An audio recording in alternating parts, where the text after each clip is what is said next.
Lindved Skole er slidt.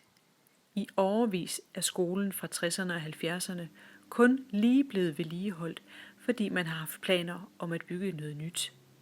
Men nu sker der endelig noget. Der vil blive moderne faglokaler, som vil kunne bruges af hele skolen, og som også kan leve op til de nye krav i forhold til de nye fag, såsom håndværk og design, men også bedre faciliteter til natur og teknologi. Hedensted Kommune har afsat 30 millioner kroner til at rive det meste af skolen ned og bygge nyt. Projektet skal stå færdigt i 2017. Jeg glæder mig allermest til, at vi kan tilbyde vores elever en moderne skole, der lever op til de krav, der er til folkeskolen fremadrettet. Og at vi kan samle vores udskoling og lave et udskolingsmiljø, som vi ikke har kunnet gøre tidligere, da vi har haft dem spredt over hele skolen.